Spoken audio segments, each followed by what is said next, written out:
Hai, saya Eko dan di sini saya akan menunjukkan apa sih perbedaan atau nilai keunggulan dari kurikulum yang dibangun oleh teman-teman survivor remote work di remoteworker.id. Yang saya katakan survivor adalah mereka yang sudah bisa menembus remote work dari nol atau dari posisi expert atau intermediate untuk kemudian berhasil mengembangkan skillnya yang sesuai dengan demand pasar. Ini yang membuat kurikulum kami berbeda. Contoh ya, kalau kamu melihat kata-kata ini, pengen belajar Python misalnya, otodidak. Oke, pertanyaan saya adalah, yang mana yang kamu dahulukan? Kita ada banyak nih, ada tutorial pemrograman Python dari petani kode, kemudian kamu cek, terus yang mana? Seberapa lama kamu harus pelajaran ini, dan apa tolak ukur dari kamu sudah mahir atau tidak? Kenapa? Karena dalam belajar, kamu tidak boleh hanya berpikir belajar untuk belajar.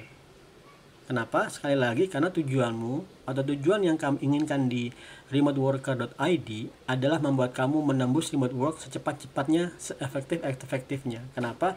Karena kalau kamu tidak mempunyai target seperti ini, ada kemungkinan besar kamu berhenti di tengah jalan karena terlalu lama, atau merasa lelah, atau berpikir sudah kepanjangan, yaitu sudah terlalu banyak waktu yang saya pakai untuk belajar, tapi kok kapan saya nembus remote worknya. Oke, kemudian karena itulah demand dari remote work sudah dipahami oleh para mentor kami di Python, dan kemudian menyusun materi remote work yang didiskusikan terlebih dahulu dalam konteks menembus remote work dengan Python, sehingga yang kamu dapatkan adalah materi-materi yang benar-benar sesuai demand. Sesuai demand itu contohnya seperti ini. Contoh situs terbesar adalah Upwork untuk freelancing, dan kemudian kalau kamu coba mencari dengan keyword Python,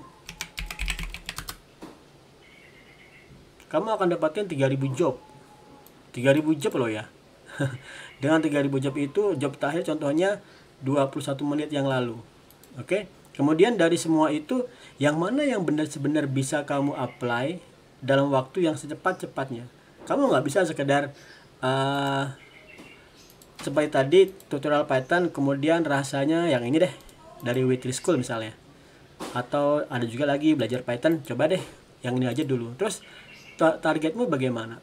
Kapan kamu cukup mempelajari Python di level tertentu untuk kemudian pindah ke level yang lain? Nah, di sinilah mentor-mentor kami mengembangkan kurikulum mastering Python dalam konteks adalah agar kamu cepat menembus remote work. Contoh Mas Ahi, dia sudah berhasil nembus di Fiverr dan juga di Upwork. Kemudian juga Mas Ifas menembus di Upwork juga, dan kalau Mas Ifas sudah nembus dari sudah nembus $4.000 ternyata. Terakhir kemarin $2.000, sekarang sudah $4.000 dengan job yang hanya 28. Kalau Mas Ahi, karena kemarin masih kuliah, fokus kuliah dan bekerja di bawah saya sebagai staff, baru sekarang nembus satu job saja sudah $200.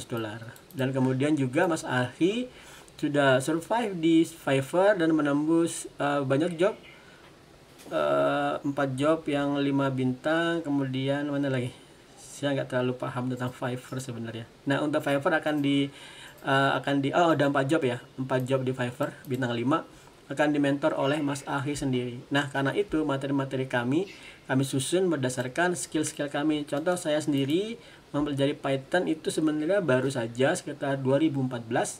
Namun dalam hal itu, dalam selama itu saya sudah dapat mengumpulkan 40.000 lebih, dan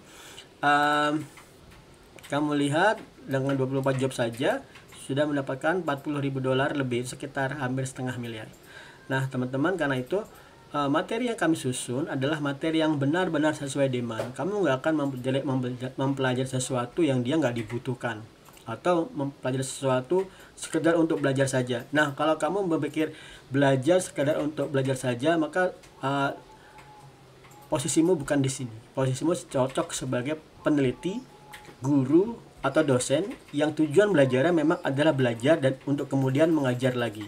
Nah, tujuan kami di sini adalah membuat kamu belajar agar secepat-cepatnya menembus remote work. Oke, sampai jumpa di mastering Python, dan cepatlah menembus remote work. Perkiraan kami kalau kamu sedang dalam kondisi intermediate atau sudah pernah bekerja 9 to 5, 1 minggu bisa menembus remote work. Kalau kamu pemula, kamu harus upgrade skill dulu sekitar 3 bulan minimal untuk menembus remote work. Kamu tidak boleh berpikir menembus remote work langsung berpikir banyak dolarnya, nggak boleh. Kamu harus berpikir dalam konteks upgrade skill dulu. Kami nilai dan kami arahkan kamu untuk membangun jejak digitalmu di internet agar saat kamu apply, klien benar-benar akan paham bahwasanya kamu confident, kamu kompeten, dan bisa diberikan job. Perhatikan di sini untuk skill, kebutuhan menembus remote work itu skillnya tidak 100%. Kamu tidak harus benar-benar expert. Cukup 17% atau 20%, 80%-nya adalah komunikasi, kejujuran, dan negosiasi yang baik. Itu yang kita ajarkan di remoteworker.id. Sampai jumpa di situs kami, platform kami, dan kami akan membantu kamu selama kamu masih ingin berhasil menembus remote work. Thank you.